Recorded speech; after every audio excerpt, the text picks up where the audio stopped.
Hello প্রিয় ছাত্রছাত্রীরা, আশা করব যে তোমরা সবাই প্রত্যেকেই খুব ভালো আছো।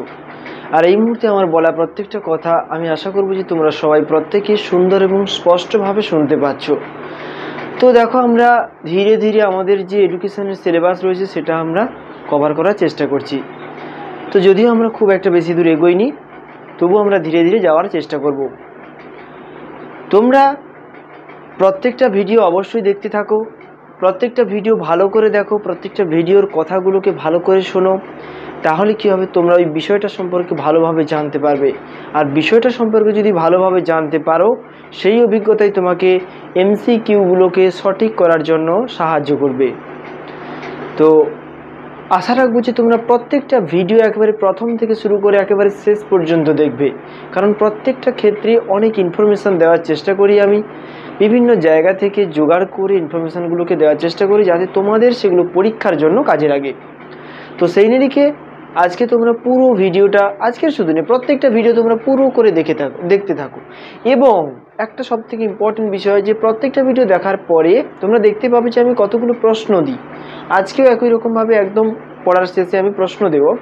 তো তোমরা চাইলে সেই প্রশ্নগুলোর উত্তর তোমরা কমেন্টে লিখে জানাতে পারো, তাহলে বোঝা যাবে যে তোমরা ভিডিওটাকে ভালোভাবে দেখেছো। দু একটা ভুল হলে আমি প্রত্যেকের কমেন্টে লিখে দেবো যে এই জায়গাটায় ভুল ছিল, এটা এমন উত্তর হবে। তো যাই হোক, তো আমাদের আলোচনা চলছিল কোথায়? আমাদের আলোচনা চলছিল কোঠারি কমিশন, যেটা আমরা জানি ভারতীয় শিক্ষা কমিশন। তো সেই ভারতীয় শিক্ষা কমিশন বা আমাদের এই কোঠারি কমিশন আলোচনা ক্ষেত্রে আমরা সূচনাটা করেছিলাম গত ভিডিওতে। তো আজকের ভিডিও থেকে আমরা আলোচনা করব এই কোঠারি কমিশনের বিভিন্ন সুপারিশগুলো।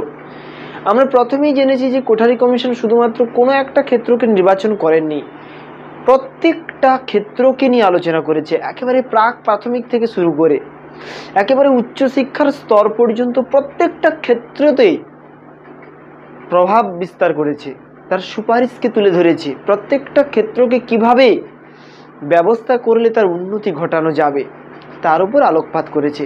তো সেই নিরিখে আমরা প্রথম থেকে আলোচনা করব যে কোঠারি কমিশন কোন কোন ক্ষেত্রে সুপারিশ করেছে এবং কিভাবে সুপারিশগুলো করেছে। দেখো, আমরা আজকে যেটা আলোচনা করব যে প্রাক প্রাথমিক শিক্ষার স্তরে কোঠারি কমিশনের বিভিন্ন সুপারিশগুলো।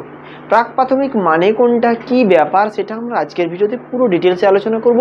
আজকের ভিডিওটা যথেষ্ট বোঝার আছে, তোমরা প্রত্যেকেই দেখতে থাকো, আশা করি বুঝতে পারবে। ঠিক আছে, তো আমরা তাহলে আজকে আলোচনা করব কি প্রাক প্রাথমিক শিক্ষা সম্পর্কে কোঠারি কমিশনের সুপারিশ। তাহলে আজকে আমাদের পার্ট প্রাক প্রাথমিক শিক্ষা।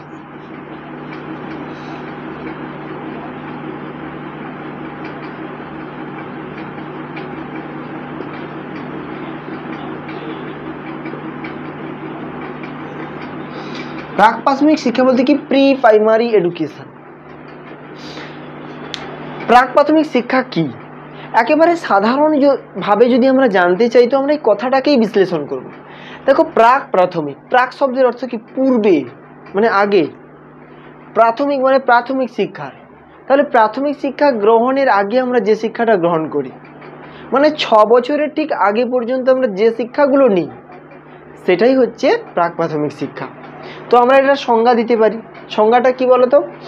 দেখো, প্রাক প্রাথমিক শিক্ষা কি শুরু হয় 2 বছর, মানে কি বলা যায় জন্মের পর থেকে শুরু হয় তা কিন্তু না। কারণ কি, তোমরা নিজেরাই দেখতে পাবে যে তোমাদের বাড়ির আশেপাশে যারা বিদ্যালয়ে যাচ্ছে ছোট ছোট শিশুরা, তাদের দেখবে বয়স প্রায় 2 থেকে 2.5 বছরের মতো হয়ে থাকে। তাহলে 2 থেকে 2.5 বছর থেকে শুরু করে এবং 6 বছর বয়স পর্যন্ত চলতে থাকে এই প্রাক প্রাথমিক শিক্ষা ব্যবস্থা। তাহলে এটাকে আমরা যদি একটা সংজ্ঞা, মানে কাকে বলে যদি এরকম তা জানতে চাই আমরা, তাহলে সেখানে আমরা কি বলবো? তাহলে এখানে আমরা এমনভাবে সংখ্যাটাকে তৈরি করতে পারি যে 2 বছর কি 2 বছর অথবা 2.5 বছর বয়স থেকে 6 বছর বয়স পর্যন্ত নিয়ন্ত্রিত শিক্ষার মাধ্যমে শিক্ষার্থীরা যে ধরনের শিক্ষা পেয়ে থাকে তাকে প্রাক প্রাথমিক শিক্ষা বলে। এখানে একটা কথা ইউজ করেছি, সেটা হচ্ছে নিয়ন্ত্রিত। অবশ্যই নিয়ন্ত্রিত, কারণ আমরা যে বিভিন্ন প্রাক প্রাথমিক বিদ্যালয়গুলোতে যাই সেখানে কিন্তু আমরা 4 দেওয়ালের মধ্যেই শিখে থাকি সমস্ত কিছু। সেখানে শিক্ষক মশাইরা পড়ান, আমরা সেই পড়া শুনে থাকি, মানে যারা যায় আর কি। তো বিষয়টা ঠিক এরকম। তাহলে এটা হচ্ছে প্রাক প্রাথমিক শিক্ষা ব্যবস্থা। তো এই প্রাক প্রাথমিক শিক্ষা ব্যবস্থা তাহলে এরকমই তো চলছিল। তাহলে কোঠারি কমিশন কি বলতে চাইছে, যে এই শিক্ষা ব্যবস্থাটাকে না বিজ্ঞানসম্মত করতে হবে। এই শিক্ষা ব্যবস্থাটাকে উন্নতি ঘটাতে হবে। এই শিক্ষা ব্যবস্থার মধ্যে উন্নয়ন আনতে হবে, যাতে এই শিক্ষা ব্যবস্থাটা এমন একটা জায়গায় পৌঁছয় যে শিক্ষা ব্যবস্থাটা আকর্ষণীয় হয়, শিশুদের কাছে প্রথম থেকেই যেন শিক্ষা ব্যবস্থাটা আকর্ষণীয় হয়, এই ব্যাপারটা।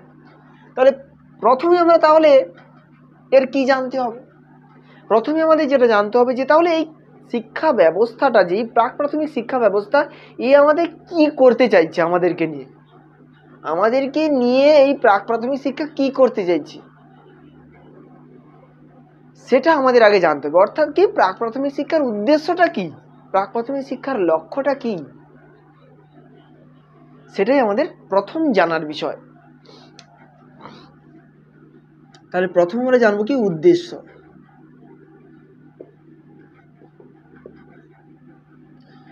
প্রাক প্রাথমিক শিক্ষার যদি আমরা প্রথম উদ্দেশ্য দেখি, সেটা হচ্ছে কি সু অভ্যাস গঠন।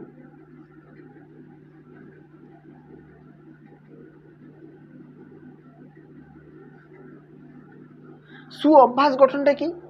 দেখো, অভ্যাস কথাটাকে যদি আমরা জানি তাহলে সু অভ্যাস বলতে কোনো দুঃখ নেই। অভ্যাস বলতে কি, যেটা আমরা করছি, সকাল থেকে উঠে আমরা ব্রাশ করি, এটাও কিন্তু একটা অভ্যাস। প্রত্যেক দিন আমরা সকাল থেকে উঠে আমরা ব্রাশ করি, মুখ হাত ধুই, ফ্রেশ হয়ে যাই, তাহলে এটাও একটা কি আমাদের অভ্যাস। কেউ সকাল থেকে উঠে চা কফি ইত্যাদি খায়, সেটাও তার অভ্যাস।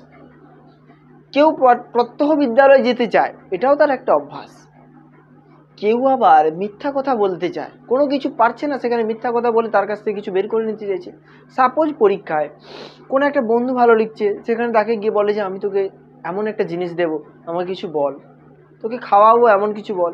তাহলে তারা কি করে, মিথ্যা কথা বলে তার কাছ থেকে তথ্যটাকে বের করে নিতে চাইছে। তাহলে মিথ্যা কথা বলাটাও কিন্তু তার কাছে একটা অভ্যাস। কেউ কারোর ওপরে থুতু ছিটিয়ে দেয়, ছোট ছোট শিশুরা, এটাও তার কিন্তু একটা অভ্যাস। কেউ বাবা মায়ের পকেট থেকে অথবা বন্ধু বান্ধবদের পকেট থেকে টাকা চুরি করে নেয়, মানে চুরি করা, যেটা, এটাও কিন্তু একটা অভ্যাস। প্রত্যেকটাই অভ্যাস, তবে তার মধ্যে কিছু অভ্যাস আছে যেগুলো ভালো, আর কিছু অভ্যাস আছে যেগুলো খারাপ। ভালো অভ্যাসগুলোকেই আমরা বলছি সু অভ্যাস। তাহলে শিক্ষার্থীদের মধ্যে সু অভ্যাস ঘটাতে হবে। তাহলে 2 বছর বয়স থেকে যদি আমরা শিক্ষার্থীদের বলি যে কাউকে সাহায্য করা, এটা একটা ভালো দিক, সকাল থেকে উঠে দাঁত মাজা, এটা একটা ভালো অভ্যাস, সকাল থেকে উঠে জল খাওয়া, এটা একটা ভালো অভ্যাস, কাউকে থুতু ছেটানো, এটা একটা খারাপ অভ্যাস, কারুর ব্যাগ থেকে কিছু চুরি করে নেওয়া, এটা একটা খারাপ অভ্যাস। তাহলে এগুলো হচ্ছে খারাপ দিক, এগুলো হচ্ছে সমাজ চায় না আমাদের থেকে। তাহলে এগুলো যদি তাদের ছোটোবেলা থেকে শিখিয়ে রাখি, তাহলে কিন্তু এগুলো তাদের পরবর্তীকালে জীবনকে পরিচালনার জন্য সহায়তা করবে। তাহলে এই সুঅভ্যাস তৈরি করা, এটা হচ্ছে প্রাক প্রাথমিক শিক্ষার এক গুরুত্বপূর্ণ উদ্দেশ্য। ঠিক আছে, তাহলে সুঅভ্যাস গঠন হয়ে গেল প্রাক প্রাথমিক শিক্ষার উদ্দেশ্য।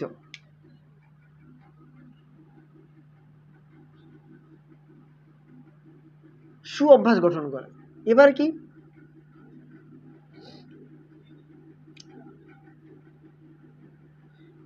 দেখো, প্রাক প্রাথমিক শিক্ষা ব্যবস্থায় আমরা দেখতে পাবো যে বিভিন্ন ধরনের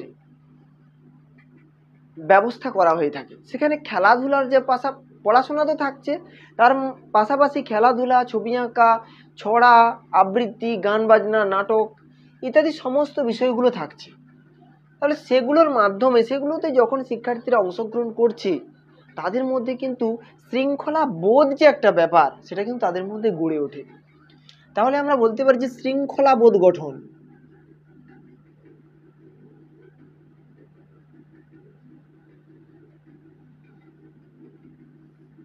শৃঙ্খলা বোধ গঠন ছাত্র এই টুকুটুকু শিশুদের মধ্যে কিভাবে হবে? তুমি যদি বলো যে তুই এখান থেকে যাস না, এখান থেকে বেরোস না, এই জায়গা থেকে বেরোনো উচিত নয়, সে কিন্তু বেরোবে, সে কিন্তু কোনো না কোনো সময় বেরিয়ে যেতে পারে।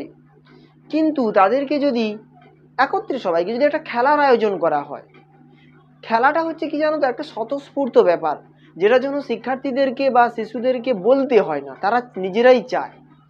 এ কারণে বাধা নিষেধের থেকে খেলার মাধ্যমে যদি তাদের শৃঙ্খলা পরায়ণ করে তোলা যায়, সেটা অনেক বেশি স্থায়ী হয়। তুমি যদি দেখবে যে ছোট ছোট শিশুদেরকে বাড়ির বাইরে যেতে না বললেও কিন্তু তারা বাড়ির বাইরে চলে যায় তোমার কথাকে অমান্য করে।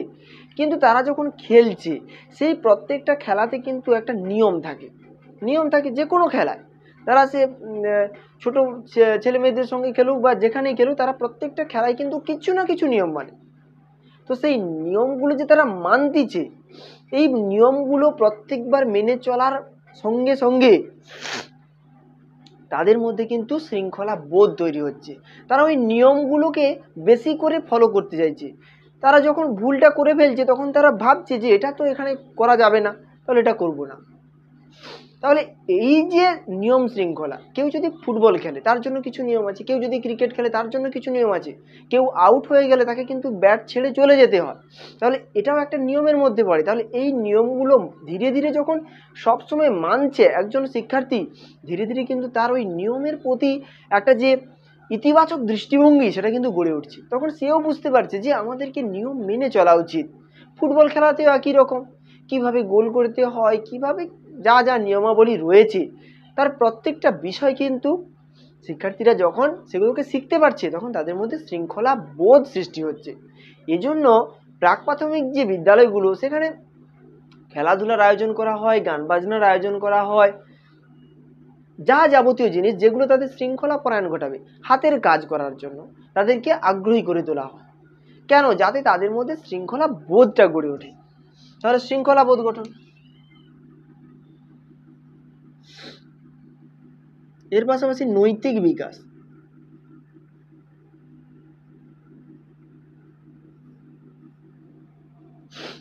নৈতিক বিকাশটা কি? একটা ছোট্ট শিশুর মধ্যে নৈতিক বিকাশ গড়ে ওঠে। নৈতিকতা বলতে কি প্রথমে জানতে হবে। নৈতিকতা বলতে বোঝায় কি ভালো মন্দ, ঠিক ভুল, এটাকে বেছে নেওয়াটাকেই বলা হচ্ছে নৈতিকতা। আমি যদি ভালোটাকে বেছে নিতে পারি, খারাপটাকে বর্জন করতে পারি, তবেই বলা হবে যে আমার মধ্যে নৈতিকতা রয়েছে। কিন্তু আমি যেমন ভালোটাকেও গ্রহণ করছি এবং খারাপটাকেও গ্রহণ করছি, তাহলে কিন্তু বলা হবে না যে আমার মধ্যে নৈতিকতা রয়েছে। তাহলে নৈতিকতা যদি শিশুদের মধ্যে গড়ে তুলতে হয়, ছোটবেলা থেকে তাদের প্রশিক্ষণ দিতে হবে। তাহলে শিশুদের ছোট অবস্থা থেকে বোঝাতে হবে যে এটা সঠিক, এটা ভুল, এটা করা উচিত নয়। তাহলে এই ধরনের যে বিষয়গুলো তাদের মধ্যে শেখাতে হবে। এই জন্য কি দরকার? এই জন্য তাদেরকে বিভিন্ন ধরনের কাজ দেওয়া দরকার। এই জন্য কি তাদেরকে বিভিন্ন ধরনের গল্প পাঠ করা, তাদেরকে নিজেদের মতো করে গল্প বলতে বলা, তাদেরকে একে অপরের সঙ্গে মিশতে আগ্রহী করা, তারা যাতে সবার সঙ্গে মেশে। বিভিন্ন এক্সট্রা যে বিষয়গুলো রয়েছে, খেলাধুলার পাশাপাশি ছবি আঁকা রয়েছে, সেখানে গান বাজনা রয়েছে, শরীরচর্চা রয়েছে, এগুলোতে অংশগ্রহণ করা। এগুলোতে অংশগ্রহণ যত করবে শিক্ষার্থীরা, তাদের মধ্যে নৈতিক বিকাশ অবশ্যই করবে, তারা ভালো মন্দটাকে বুঝতে পারবে। তাহলে এই ব্যাপারগুলো কিন্তু প্রাক প্রাথমিক শিক্ষার উদ্দেশ্যের মধ্যে পড়ছে। আরও অনেক বিষয় রয়েছে। এরপরে যদি দেখা যায়, দেখব কি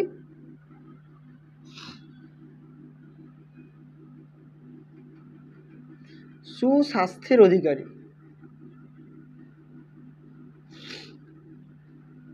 বা সুস্বাস্থ্যের অভ্যাস। সুস্বাস্থ্যের অভ্যাস বলতে কি?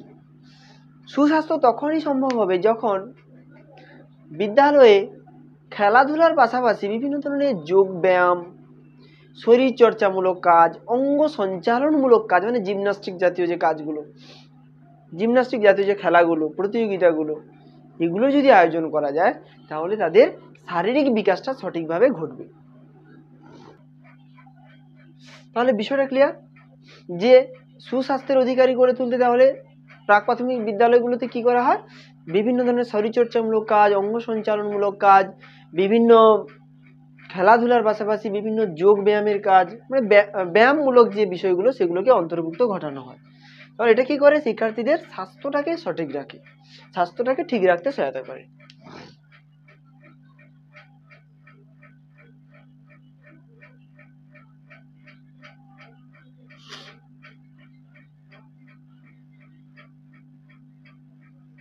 কৌতূহলের বিকাশ ঘটানো। কৌতূহল কি না? জানার ইচ্ছা, কোনো একটা বিষয় কেন ঘটছে আমি জানতে চাই, এটাই হচ্ছে কৌতূহল। তাহলে শিক্ষার্থীদেরকে এমনভাবে পাঠদান করা হয়ে থাকে প্রাক প্রাথমিক বিদ্যালয়গুলোতে, সেখানে শিক্ষার্থীরা কৌতূহল প্রকাশ করে, কোনো একটা বিষয় জানার জন্য কৌতূহলী হয়ে ওঠে। তাহলে কৌতূহল করার জন্য ওই বিভিন্ন ধরনের সহায়ক যে বিষয়গুলো রয়েছে সেগুলো তাদের মধ্যে আয়োজন করতে হবে তাদের জন্য। সেখানে আমরা ছবি আঁকার আয়োজন করতে পারি, সেখানে আমরা কি বলা যায় গানের যে চর্চা সেটা আমরা আয়োজন করতে পারি, তার পাশাপাশি হাতের কাজের আয়োজন করতে পারি। এগুলোর মাধ্যমে কি হয়, তাদের মধ্যে কৌতূহল প্রবণতা জেগে ওঠে যে এটা কিভাবে হয়, হাতের কাজ এটা কিভাবে করছে, সে হয়তো নিজে পারছে না, অন্য কেউ করছে, কিভাবে করছে সেটা দেখার যে ইচ্ছা, সেটাই হচ্ছে কৌতূহল। এইভাবে তাদের মধ্যে কৌতূহলের বিকাশ ঘটে।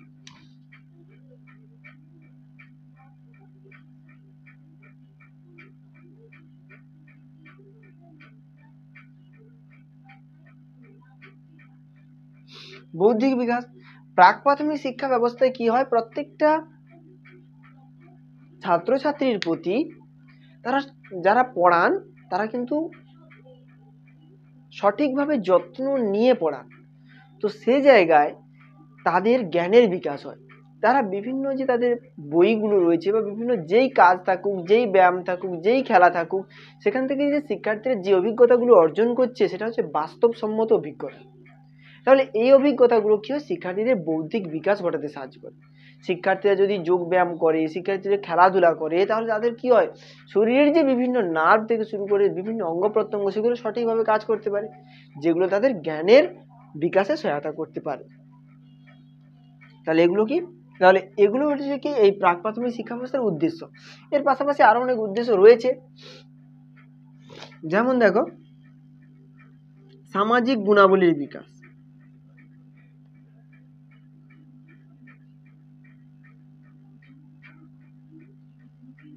সামাজিক গুণাবলীর বিকাশ কি, দেখো সমাজে বসবাস করতে গেলে প্রত্যেক ব্যক্তির মধ্যে সহযোগিতা, সহমর্মিতা, সহানুভূতি, সমানুভূতি, দ্বন্দ্বের মনোভাবও কিন্তু থাকা দরকার। তো এই মনোভাবগুলো যদি শিক্ষার্থীদের মধ্যে ছোটবেলা থেকে তৈরি করা যায়, তাহলে কিন্তু তারা একজন আদর্শ সামাজিক ব্যক্তিতে পরিণত হতে পারবে। কারণ সমাজে বসবাস করতে গেলে এই সমস্ত বিষয়গুলো দরকার, একে অপরকে সাহায্য করা, একে অন্যের বিপদে পাশে গিয়ে দাঁড়ানো। তাহলে এই যে ব্যাপারগুলো, এগুলো শিক্ষার্থীদের ছোটবেলা থেকে তাদের ওই বিষয়ে ধারণা দিতে হবে, তাহলে তারা পরবর্তীকালে সেগুলোকে প্রয়োগ ঘটাবে। তাহলে তাদের কি হবে, তাদের সামাজিক বিকাশ ঘটবে, তাদের সামাজিক গুণাবলীর বিকাশ ঘটবে। তাহলে এগুলো মোটামুটি প্রাক প্রাথমিক শিক্ষার উদ্দেশ্য। তাহলে কোঠারি কমিশন ঠিক এইভাবে বলেছে যে এমনভাবে শিক্ষার্থীদেরকে শিক্ষাদান করতে হবে যেখানে শিক্ষার্থীদের সু অভ্যাস গঠন হবে, শৃঙ্খলাবোধ তাদের মধ্যে গড়ে উঠবে, নৈতিক বিকাশ ঘটবে, সুস্বাস্থ্যের অভ্যাস ঘটবে, কৌতূহলের বিকাশ ঘটবে, বৌদ্ধিক বিকাশ ঘটবে, সামাজিক গুণাবলীর বিকাশ ঘটবে। এছাড়াও আরো অনেক সুপারিশ করেছে এই উদ্দেশ্য সম্পর্কে। মোটামুটি ভাবে আমরা এই বিষয়গুলো জানলাম যে প্রাক প্রাথমিক শিক্ষার্থীদেরকে কিভাবে শিক্ষা দেওয়া হয়, মানে তার উদ্দেশ্যটা কি অ্যাকচুয়ালি। এবার আমরা যেটা জানবো কাঠামো। এবার যেটা জানবো কি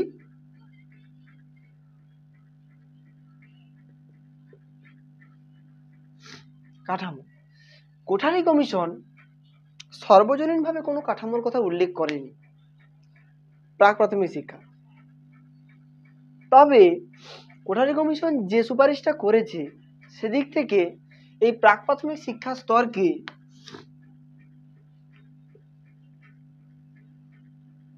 প্রাথমিক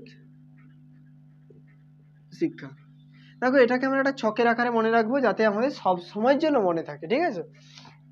একে মোটামুটি ভাবে 3টে স্তরে ভাগ করেছে কমিশন। কি বলা হয়েছিল যে 2 বা 2.5 বছর বয়স থেকে 3 বছর বয়স পর্যন্ত। সেখানে আমরা প্রথমে দেখতে পাবো কি নার্সারি, প্রথমে দেখতে পাবো নার্সারি বা যেটাকে বলা হচ্ছে কি KG1।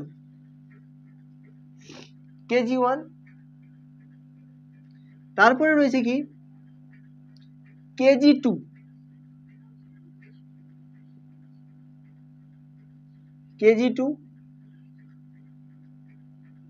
তারপরে রয়েছে KG3। তাহলে KG1, KG2, KG3। এবার এটাকে কমিশন কি করেছে, বয়সের সাপেক্ষে বলেছে এটা হবে কত 3+, মানে এই শিক্ষাটা চলবে 3+ বয়স পর্যন্ত, এই শিক্ষাটা চলবে 4+ বয়স পর্যন্ত, আর এই শিক্ষাটা চলবে 5+ বয়স পর্যন্ত। মানে সে যখন প্রাথমিক বিদ্যালয়ে ভর্তি হতে যাবে তখন কিন্তু তার বয়স অলরেডি পৌঁছে যাবে 6-এর দোরগোড়ায়। তখন সে 6 থেকে পড়াশোনা শুরু করবে। কিন্তু বর্তমানে বলে দেওয়া হয়েছে যে 6 পূরণ হলে তবেই শিক্ষার্থীরা প্রাথমিক বিদ্যালয়ে ভর্তি হতে পারবে। তাহলে এইভাবে মোটামুটি কমিশন কাঠামোটার কথা বলেছে। তাহলে এগুলো থেকে এমসিকিউ থাকতে পারে। তাহলে এই কাঠামোটা আমাদের মনে রাখতে হবে। তাহলে মোটামুটিভাবে আমরা কাঠামোটা জানতে পারলাম যে কীরকম ভাবে ভাগ করা হয়েছে প্রাক প্রাথমিক শিক্ষা ব্যবস্থাটাকে। তো এরপর আমরা যেটা জানবো সেটা হচ্ছে কি না পাঠ্যক্রম।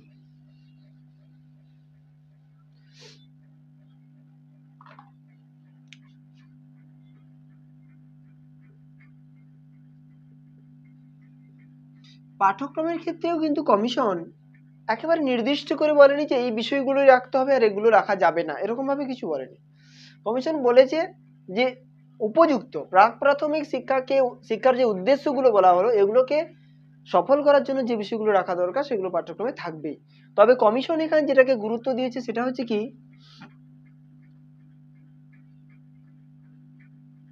Child care, CHILD, child care 1961 to 1962।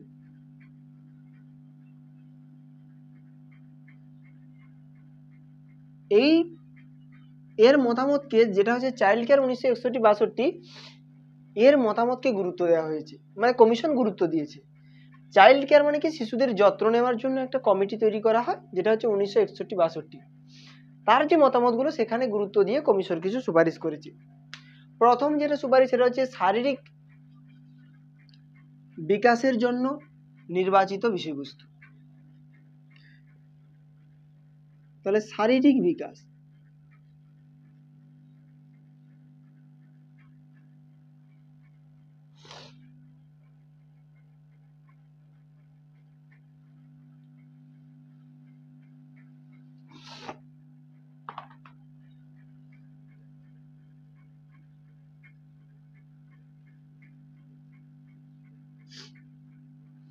তাহলে কমিশন বলছে কি যে শারীরিক বিকাশ ঘটবে শিক্ষার্থীদের এমন কিছু বিষয়বস্তু পাঠ্যক্রমে অন্তর্ভুক্ত করতে হবেই। যেখানে কমিশন বলেই দিয়েছিল যে ব্যায়াম, খেলাধুলা, হাতের কাজ মানে অঙ্গ সঞ্চালন ও বিভিন্ন কাজ এগুলোর আয়োজন করতে হবে যাতে শিক্ষার্থীর শারীরিক বিকাশ ঘটে। এর পাশাপাশি কি মানসিক বিকাশ,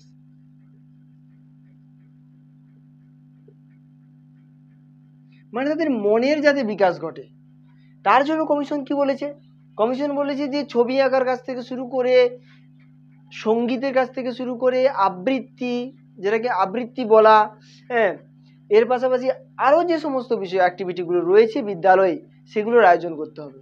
তাহলে ছবি আঁকা থেকে শুরু করে তোমার নাচ গান, তারপরে তোমার হাতের কাজ, এগুলো যখন শিক্ষার্থীরা করবে তাদের কি হয় মনটা তাদের ফ্রি হয়ে যায়। পড়াশোনার পাশাপাশি যখন এই সমস্ত বিষয়গুলো করবে, তারা যখন পড়াশোনার পাশাপাশি একটু খেলে নেবে তখন তাদের মানসিক দিকটাকে কি হবে মুক্ত হয়ে যায়, তারা চিন্তা মুক্ত হয়ে যায়, তাই না? এই জন্য বলছি যে মানসিক বিকাশের জন্য এই সমস্ত বিষয়গুলো থাকতে হবে। এরপর বলেছে সাধারণ গণিত থাকবে।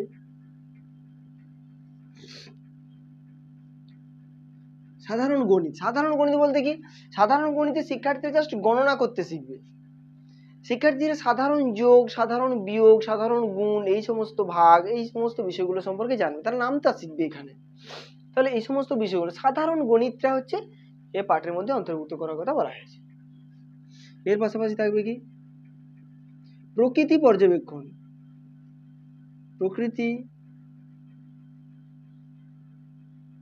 প্রকৃতি পর্যবেক্ষণ না শিশুদেরকে প্রকৃতির বিভিন্ন বিষয় সম্পর্কে, উদ্ভিদ, প্রাণী, জীব, জড়, এই সমস্ত যে বিষয়গুলো রয়েছে, এছাড়াও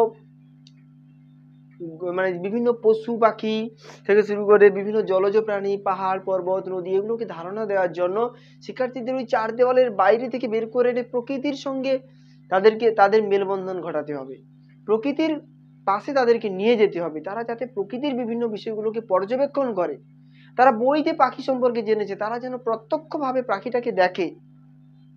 তারা উদ্ভিদ সম্পর্কে বইতে পড়েছে, তারা যেন প্রকৃতির পাশে গিয়ে উদ্ভিদকে পর্যবেক্ষণ করে।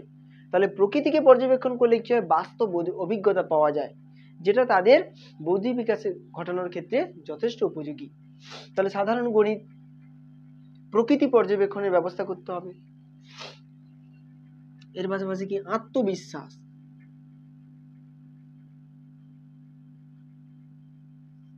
তাহলে শিক্ষার্থীদের মধ্যে আত্মবিশ্বাস বাড়িয়ে তুলতে হবে। কিরকম আত্মবিশ্বাস বাড়ানো যাবে?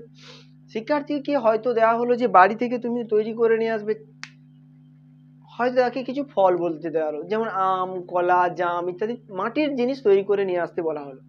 তা সে তার মতো করে নিয়ে এলো। সেখানে যদি আমরা সেই জিনিসগুলোকে ছুঁড়ে ফেলে দিই, বলি যে তার দ্বারা হবে না কিছু, এ হয়নি, এরকম করলে চলবে না, তাহলে এরকম যদি তাকে বলি, তাহলে কি হবে, সে ভয় পেয়ে যাবে এবং ওই বিষয়টা থেকে সে দূরে সরে যাবে। সে কিন্তু দ্বিতীয়বার আর চেষ্টা করবে না যে এটাকে তৈরি করি, আরো ভালো করি, এরকম কিন্তু চেষ্টা করবে না। তার আগ্রহটাই কমে যাবে, আগ্রহটা শেষ হয়ে যেতে পারে। তো সেক্ষেত্রে আমরা যদি তার ওই জিনিসগুলোকে বলি যে এমন হয়েছে, আরো ভালো করতে হবে, আরো চেষ্টা করতে হবে, এর পরের দিন করে নিয়ে এসো, এটা খুব সুন্দর হয়েছে, এইভাবে যদি বলি, তাহলে কি হয়, তাদের আত্মসম্মান বৃদ্ধি পায়, তার আত্মমর্যাদা, মানে সে নিজেকে নিজে নিজে যে পারে, নিজের দ্বারা সবকিছু সম্ভব, এটা তারা বুঝতে পারে। তাহলে এইভাবে তাদের মধ্যে আত্মসম্মান বৃদ্ধি করতে হবে। এছাড়া কি, তাহলে এই সমস্ত বিষয়গুলোকে পাঠ্যক্রমের মধ্যে রাখতে হবে। তাহলে ওই যে হাতের কাজ বললাম, হাতের কাজ, আবৃত্তি বলা, ছড়া বলা, বিভিন্ন ছড়াকে মুখস্থ যে ছড়া বলা সেগুলো। এছাড়াও যে রয়েছে তোমার বিদ্যালয়ে যে খেলাগুলো রয়েছে, বিভিন্ন খেলা ভিত্তিক, যেমন দৌড়, বিভিন্ন ধরনের দৌড় রয়েছে, তাই না, 50 মিটারের কাছ থেকে শুরু করে 100 মিটারের কাছ থেকে শুরু করে যে বিভিন্ন দৌড় রয়েছে, বিভিন্ন হাই জাম্প, লং জাম্প ইত্যাদি বিভিন্ন যে খেলাগুলো রয়েছে, সেগুলোর আয়োজন করতে হবে। সেখানে যেন তারা অংশগ্রহণ করে, এটাকেও নিশ্চিত করতে হবে। শুধুমাত্র খেলার আয়োজন করলে তাদের মধ্যে আত্মবিশ্বাস বাড়বে না, সেখানে যেন তারা অংশগ্রহণ করে। ছবি আঁকা, সেখানে যেন তারা অংশগ্রহণ করে। নাচ, সেখানে যেন তারা অংশগ্রহণ করে, এটা দেখতে হবে। এবার কি শ্রমের প্রতি মর্যাদা।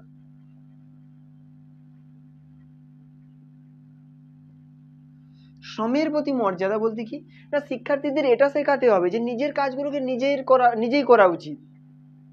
কোনো কিছু পেতে হলে পরিশ্রম করতে হয়, শ্রমের বিনিময়ে কিছু পাওয়াটাই হচ্ছে প্রকৃত পাওয়া।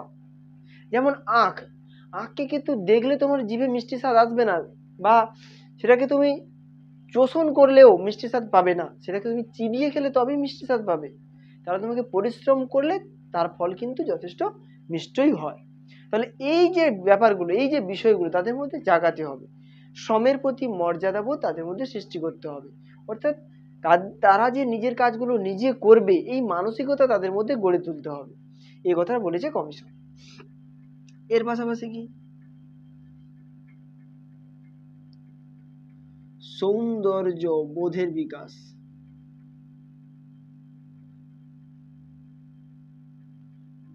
সৌন্দর্যবোধের বিকাশে উপযোগী বিষয়বস্তু। সৌন্দর্যবোধ কি, সুন্দর মানে কোনো একটা সুন্দর জিনিস সে তৈরি করলো, মূর্তি তৈরি করলো, মূর্তিটা খুব সুন্দর হয়েছে, তাহলে সেখানে কি তাদের নান্দনিক বিকাশ ঘটে। তারা ভাবতে পারে যে আমার মধ্যে আমিও সুন্দর কিছু সৃষ্টি করতে পারি। এই যে সৃজনশীলতা, এই সৃজনশীলতার ব্যাপারটাও কিন্তু কমিশন বলেছে যে ছাত্রদের মধ্যে সৃজনশীল দৃষ্টিভঙ্গি গড়ে উঠবে, এরকম বিষয়বস্তুর ব্যবস্থা কিন্তু প্রাক প্রাথমিক বিদ্যালয়ের পাঠ্যক্রমের মধ্যে থাকতে হবে।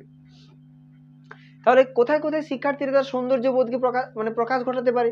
ছবি আঁকা, মূর্তি তৈরি, হাতের কাজ।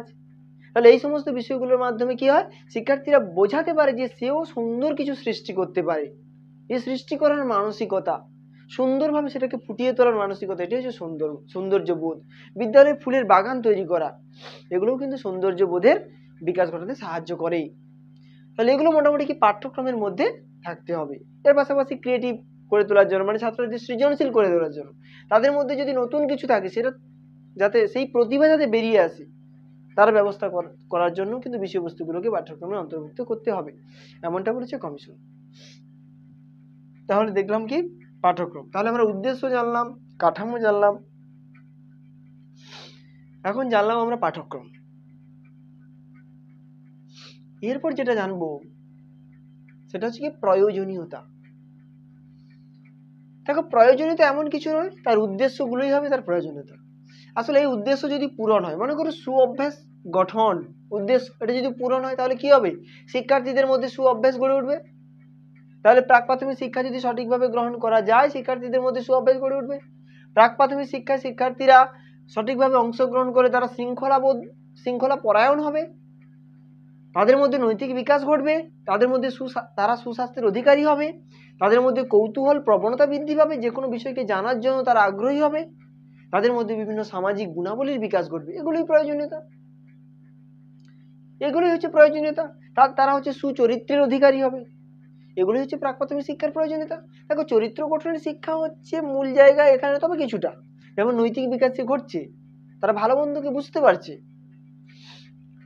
তাহলে এগুলো মোটামুটি গেল কি প্রয়োজনীয়তা, আমরা এভাবে আলোচনা করতে পারি, কোনো সমস্যা নেই। এখন আমরা যেটা জানবো যে তাহলে প্রাক প্রাথমিক শিক্ষাকে পরিচালনা করার জন্য কি কি সমস্যার সম্মুখীন হতে হয়। যে সমস্যাগুলোর সম্মুখীন হতে হয় ছোট ছোট করে আলোচনা করা যাক। প্রথমত যে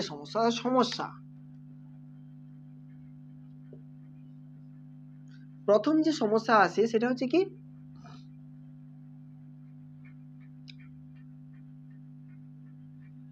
প্রথম যে সমস্যাটা আসে প্রাক প্রাথমিক শিক্ষা ব্যবস্থার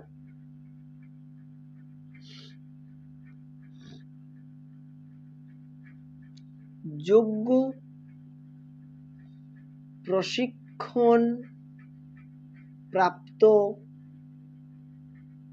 শিক্ষকের অভাব। প্রাক প্রাথমিক বিদ্যালয়ে এমন শিক্ষকরা থাকবেন যারা উপযুক্ত প্রশিক্ষণ প্রাপ্ত হবেন, একজন শিশুকে কিভাবে শেখানো যাবে তিনি যেন জানেন। না হলে শিক্ষার্থীরা ভুল করলে তাকে মারধর করে, তাকে বকাঝকা করলো, তাহলে শিক্ষার্থীরা ভয় পেয়ে যাবে, তারা কিছু করতে চাইবে না, কিছু করে দেখাতেও চাইবে না। তো সেই জন্য তারা যাতে প্রশিক্ষণ প্রাপ্ত হয়। দেখো, বর্তমানে আমরা দেখি যে চাকরির ব্যবস্থা হোক না হোক বিষয়গুলো কিন্তু রয়েছে।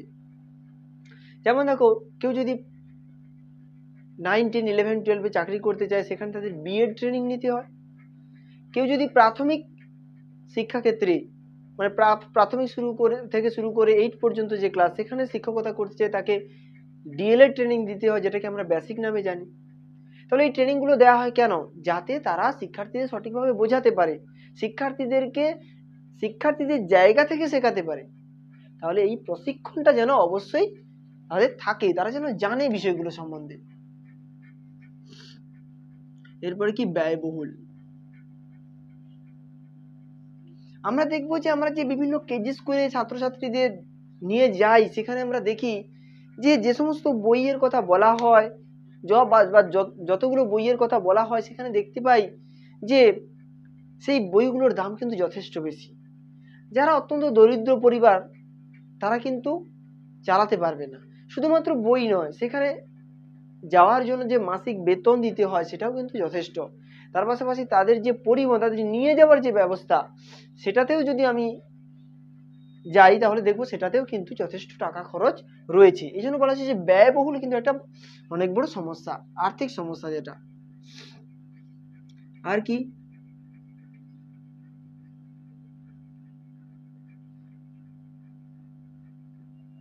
ব্যাগের ভার। দেখো, ব্যাগের ভার বলতে এখানে বা এটাকে আমরা যদি বলতে পারি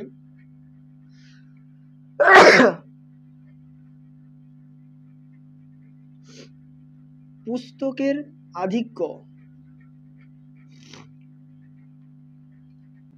আমরা যদি দেখি যে পুস্তকের আধিক্য, এখানে পুস্তক অনেক বই রয়েছে। একটা কেজি স্কুলে বাচ্চাকে দেখবো সেখানে 7টা, 8টা, 10টা, 12টা করে বই রয়েছে।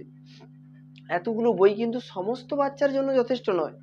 কিন্তু আমরা দেখতে পাই সেখানে যে প্রত্যেকটা বাচ্চাকে ওই 10টা, 12টা করে বই পড়তে হয়, যেটা প্রত্যেক বাচ্চার ক্ষেত্রে পড়াশোনা করা সম্ভব নয়, এটা বিজ্ঞানসম্মত নয়, কিন্তু তবুও চলছে। তাহলে এটা একটা অসুবিধা। এরপর কি,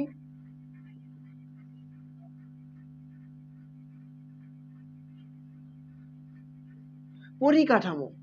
দেখবো যে বিদ্যালয়ে পৃথক পৃথক শ্রেণীকক্ষের ব্যবস্থা নেই, উপযুক্ত জল আলো বাতাসের ব্যবস্থা নেই। ছোট ছোট শিশু, তাদের হঠাৎ কিছু হয়ে গেলে সেখানে সমস্ত কিছু ব্যবস্থা থাকবে, ফার্স্ট এডের ব্যবস্থা থাকবে, তার ব্যবস্থা করা দরকার। কিন্তু সেগুলো যদি সঠিকভাবে না থাকে ছেলে মেয়েদের জন্য পৃথক শৌচাগারের ব্যবস্থা যদি না থাকে, উপযুক্ত পানীয় জলের ব্যবস্থা যদি না থাকে, সেটাও কিন্তু একটা সমস্যার দিকেই চলে যায়। তাহলে সেটা একটা সমস্যা।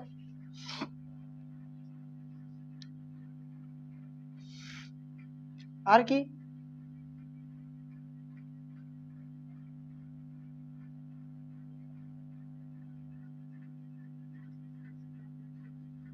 স্বাস্থ্য শিক্ষার অভাব।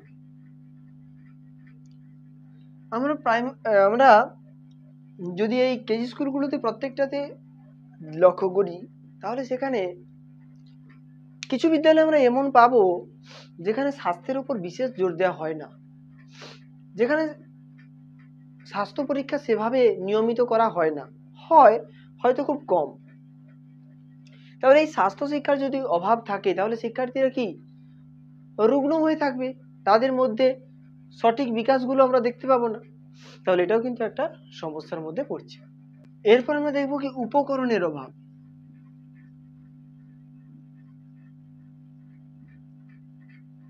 উপকরণের অভাব কি না, শিক্ষকরা শিক্ষাদানের জন্য যে ম্যাটেরিয়ালস গুলো ব্যবহার করেন, যেমন বলা যেতে পারে যে ভূগোল পড়ানোর সময় গ্লোবের ব্যবহার, গণিত বোঝানো, গণিতের বিভিন্ন যে আকৃতিগুলো রয়েছে ত্রিভুজ চতুর্ভুজ, সেগুলো বোঝানোর সময় সেগুলোর কোনো মডেল নিয়ে আসা, তাহলে এগুলো যদি না বিদ্যালয়ে থাকে, তাহলে কিন্তু শিক্ষাদানটা সঠিকভাবে হবে না, তাই না? এটা একটা অভাব। আর কি? মূল্যায়নের অভাব।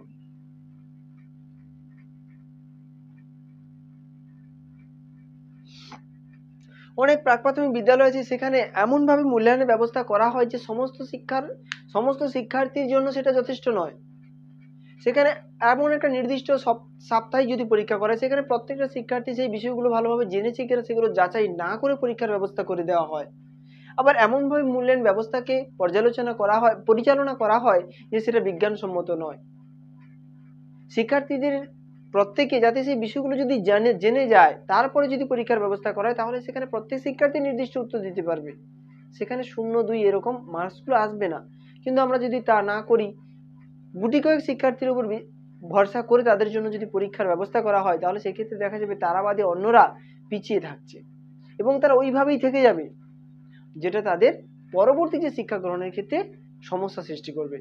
কারণ তাদের মধ্যে হীনমন্যতা কাজ করবে যে আমাদের দ্বারা কিছু হবে না, আমরা কিছু পারবো না।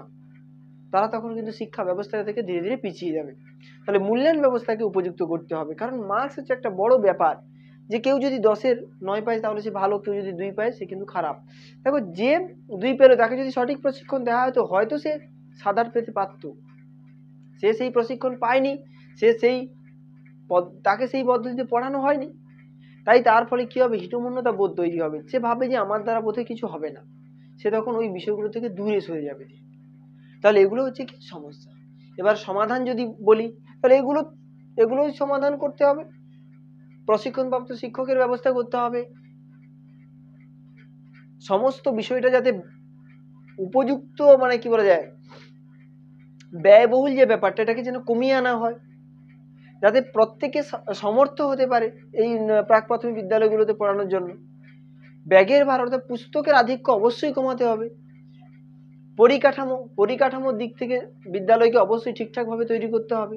সেখানে খেলার গ্রাউন্ড তো অবশ্যই থাকতে হবে, ফুলের বাগান অবশ্যই থাকতে হবে, বিভিন্ন সহায়ক যে বিষয়গুলো, মানে নাচ গান করা থেকে আবৃত্তি, ছড়া, ছবি আঁকা, যে বিভিন্ন বিষয়গুলো রয়েছে এগুলোর জন্য অবশ্যই থাকতে হবে। এছাড়াও বিভিন্ন মডেল, কাঠের বিভিন্ন আকার আকৃতির কাঠ, এগুলো থাকতে হবে বিদ্যালয়ে। বিভিন্ন আকৃতির কার্ডবোর্ড যেগুলোকে বলা হয়, যেগুলো হচ্ছে এবিসিডি শেখানোর জন্য ব্যবহার করা হয়, সেগুলো অবশ্যই থাকতে হবে। মানে শিক্ষার সঙ্গে উপকরণগুলো, স্বাস্থ্য শিক্ষার ব্যবস্থা অবশ্যই করতে হবে। উপকরণ যেটা বললাম, যে বিভিন্ন উপকরণগুলো অবশ্যই আয়োজন করতে হবে। মূল্যায়নকে বিজ্ঞানসম্মত করতে হবে। প্রত্যেকে যাতে মূল্যায়ন ব্যবস্থাতে অংশগ্রহণ করতে পারে এবং সেখানে যাতে উপযুক্ত ফলাফল তারা পেতে পারে, তারা যদি উপযুক্ত ফলাফল করতে পারে তার ব্যবস্থা করতে হবে, সেই দিকে নজর রেখে মূল্যায়নের ব্যবস্থা করতে হবে। তাহলে এই সমস্ত সমস্যাগুলোর যদি সমাধান এইভাবে আমরা করতে পারি, তাহলে আমরা দেখতে পাবো যে প্রাক প্রাথমিক শিক্ষা যথেষ্ট উন্নত হবে। এর পাশাপাশি আর একটা বিষয়, যে এই প্রাক প্রাথমিক শিক্ষা সম্পর্কে কোঠারি কমিশন একটা সুপারিশ ছিল, যেটা বলেছিল এই কমিশন যে 1986 সালের মধ্যে 4 বা 5 বছরের যেসব ছেলে মেয়ে রয়েছে, তাদের মধ্যে 5% ছেলে মেয়েকে এই শিক্ষার মধ্যে আনবো। আর 5 বছর থেকে 6 বছরে যে শিশুরা রয়েছে তাদের 15%কে, মানে 100 জনের 15 জনকে এই প্রাক প্রাথমিক শিক্ষার মধ্যে মানে আয়ত্তের মধ্যে আনা হবে। মানে তাহলে ভাবো যে তখন সেই সময়ে কত কত শিক্ষার্থী যারা কোনো পড়াশোনাই করতো না, 15%কে আনার কথা বলা হচ্ছে। কিন্তু আমরা এখন প্রায় দেখি যে বেশিরভাগ ছাত্রছাত্রীরা পড়াশোনাই করে ছোটবেলায়। তারা প্রাক প্রাথমিকে কেউ পড়ে, কেউ বা অঙ্গনওয়াড়িতে পড়ে। এগুলো, এই অঙ্গনওয়াড়ি বললাম, এটা হচ্ছে একটা প্রাক প্রাথমিক শিক্ষার প্রতিষ্ঠান। এগুলো নিয়ে আমরা পরবর্তী ভিডিওতে আলোচনা করব। ভিডিওটা ছোট হবে কিন্তু বিষয়গুলোকে আমি ক্লিয়ার করে দেবো যে প্রাক প্রাথমিক বিদ্যালয় বলতে কোনগুলোকে বোঝানো হয়, সেখানে কি কিভাবে পড়ানো হয় ইত্যাদি বিষয়গুলো, সেটা নিয়ে আরেকটা ভিডিও করব। প্রাক প্রাথমিক শিক্ষার উপরে এই দুটো ভিডিও পড়লে আমার মনে হয় না যে একটাও এমসিকিউ তোমরা ভুল করবে। প্রত্যেকটা এমসিকিউ ঠিক করবে যদি দুটো ভিডিও অন্তত দেখো। আজকের ভিডিও আর পরবর্তী একটা ভিডিও খুব শীঘ্রই আসছে। তো আজকের ভিডিওটা এই পর্যন্ত। আশা করবো যে প্রাক প্রাথমিক শিক্ষা ব্যবস্থার বিভিন্ন বিষয়গুলো সম্পর্কে তোমরা ডিটেলসে জানতে পারলে। আশা করবো যে এগুলো তোমাদের এমসিকিউ করার ক্ষেত্রে সাহায্য করবে। তো এই পর্যায়ে আমি তোমাদেরকে কিছু প্রশ্ন দিচ্ছি, এই প্রশ্নগুলো তোমরা কমেন্টে দেওয়ার চেষ্টা করো। বেশি নয়, 4-5টা প্রশ্ন বলবো, প্রশ্নের উত্তরগুলো দেওয়ার চেষ্টা করো।